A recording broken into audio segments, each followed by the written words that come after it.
As the government shutdown continues, obviously a significant concern has been the Supplemental Nutrition Assistance Program. I'm right now joined by Politico food and agriculture reporter Marcia Brown, and I do just want to first begin with the latest developments today with regard to SNAP. Yeah, so the Supplemental Nutrition Assistance Program, formerly known as food stamps, serves almost 42 million Americans.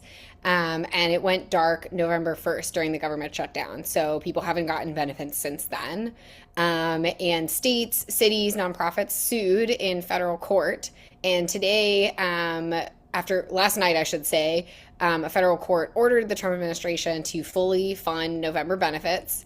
And this morning they filed for an emergency appeal, and we're actually waiting to hear from the First Circuit Court of Appeals what they're going to say. So that actually could come any moment now.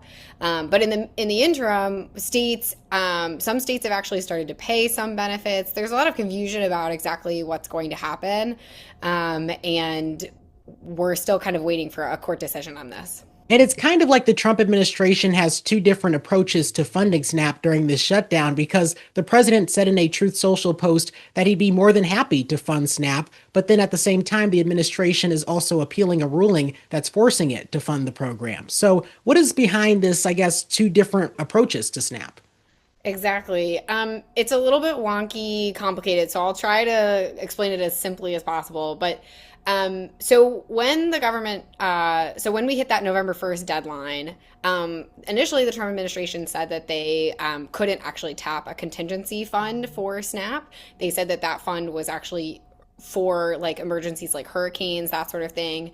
And then there were two different federal courts that said, no, Trump administration, you actually do have to use that fund. What's an emergency if not right now? It's okay to use that fund. So that fund was only about $4 billion, and it costs about $8 to $9 billion for 1 month of benefits. So then we get into this issue where the Trump administration said, okay, court, we're going to pay half of a month's benefits. And that's really complicated for states to administer. So that, like, some states were saying it could take days, some said it would take weeks, and Trump officials were privately saying it could take months, even for some states. So now we're back in court, and the court is saying, well, since this is going to take so long, that actually causes, a huge amount of harm, and so you have to use this other bucket of money. And the Trump administration argues if they use that bucket of money, it risks draining accounts for things like school meals, other nutrition programs. And there's some dispute around that because Congress could have to replenish that account. And so the government is arguing that there's a risk Congress won't replenish the account. The lower court said they will, that sort of thing. SNAP obviously being a federally funded program, it's kind of difficult for states to fill that gap. In some states, they just do not have the finances to support SNAP. So are they just funding this partially? Good question. So, some states have actually started to release some of this funding. There are other states that have dipped into their own coffers. So, in Virginia, for example, Republican Governor Glenn Youngkin announced basically a SNAP program, but using state funds. And so they've been putting money on SNAP users' cards like every week. Other states have announced millions of dollars to food banks or like emergency loans, even for folks. And a lot of this is compounded too by, for example, furloughed workers. So like in Maryland and Virginia, there's a lot of federal workers. They're not getting paychecks. So the local food bank here where I'm based is doing, food pantry and food distribution sites specifically for furloughed federal workers. This government shutdown, it's unique in a couple ways because not only this week did it gain the distinction of being the longest shutdown in history, we've also never seen this dispute over funding SNAP. SNAP has tended to be funded during shutdowns, and there's been this real debate over using contingency funds to fund it. And so, what has been the administration's reasoning for not using these funds legally? So there's no precedent for using the contingency fund as they've been ordered to do, and that's part of their argument. But you're absolutely right that in previous shutdowns, including during the first Trump administration, the administration found a way to pay for SNAP.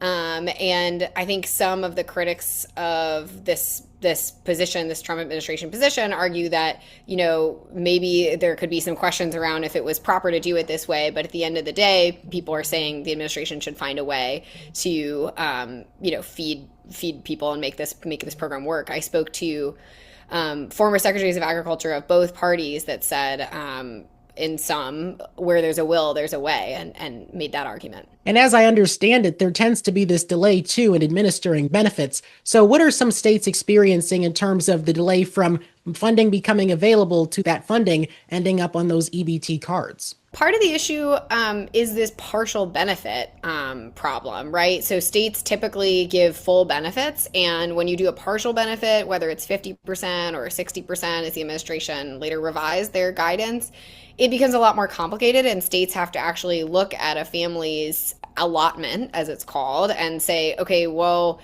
actually, like, this is what it should be, and recalculate that. And some states basically are set up to roll that out really quickly. They have very modern, back ends, and basically other states don't have that, and it could just take a lot longer. Looking at the politics behind all of this, of course, lawmakers still have not come to an agreement on reopening the government. But has this been something of a pressure point for lawmakers to really push them to a deal, given that so many people are impacted by SNAP? Absolutely. Both John Thune and Mike Johnson have referenced this. I'm paraphrasing a little bit, but basically saying if they do kind of like a partial funding patch for SNAP, then there will be less of an incentive to come to an agreement for a full agreement to reopen the government. So certainly, it's become one of the centerpieces of these negotiations right now. And so, given that there is kind of this just negotiating and leverage point in SNAP, which is unfortunate given that this affects people and is a real life issue, it looks like there's no rush to actually find a deal on SNAP because it's something that if they did find a deal, there'd be less incentive to reopen the government. Yeah, lawmakers right now are negotiating on a CR, a continuing resolution, and this is certainly part of that negotiation. But right now, we're not expecting to have a deal to reopen the government in the next couple of days.